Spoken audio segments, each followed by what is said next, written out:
حضرت سلیمان علیہ السلام نہر کے کنارے بیٹھے ہوئے تھے کہ ان کی نگاہ ایک چونٹی پر پڑی جو گیہوں کا ایک دانہ لے کر نہر کی طرف جا رہی تھی۔ حضرت سلیمان علیہ السلام اس کو بہت غور سے دیکھنے لگے۔ جب چونٹی پانی کے قریب پہنچی تو اچانک ایک مینڈک نے اپنا سر پانی سے نکالا اور اپنا منہ کھولا تو یہ چونٹی اپنے دانے کے ساتھ اس کے منہ میں چلی گئی۔ مینڈک پانی میں داخل ہو گیا اور پانی ہی میں بہت دیر تک رہا۔ سلیمان علیہ السلام اس کو بہت غور سے دیکھتے رہے۔ ذرا ہی دیر میں مینڈک پانی سے نکلا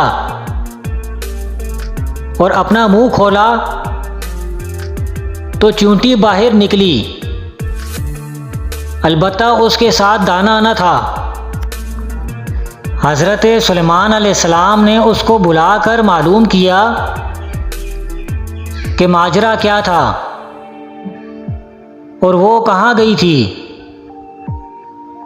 اس نے بتایا کہ اے اللہ کے نبی، آپ جو نہر کی تہہ میں ایک بڑا کھوکھلا پتھر دیکھ رہے ہیں، اس کے اندر بہت سے اندھے کیڑے مکوڑے ہیں۔ اللہ پاک نے ان کو وہاں پر پیدا کیا ہے۔ وہ وہاں سے روزی تلاش کرنے کے لیے نہیں نکل سکتے۔ اللہ پاک نے مجھے ان کی روزی کا وکیل بنایا ہے۔ میں ان کی روزی کو اٹھا کر لے جاتی ہوں، اور اللہ نے اس مینڈک کو میرے لیے مسخر کیا ہے تاکہ وہ مجھے لے کر جائے۔ اس کے منہ میں ہونے کی وجہ سے پانی مجھے نقصان نہیں پہنچاتا۔ وہ اپنا منہ بند پتھر کے سوراخ کے سامنے کھول دیتا ہے، میں اس میں داخل ہو جاتی ہوں۔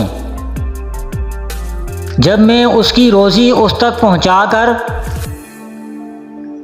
پتھر کے سوراخ سے اس کے منہ تک آتی ہوں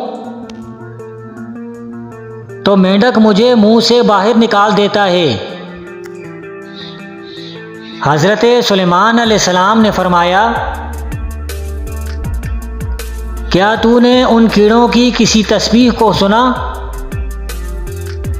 چونٹی نے کہا، ہاں، وہ سب کہتے ہیں، اے وہ ذات جو مجھے اس گہرے پانی کے اندر بھی نہیں بھولتا۔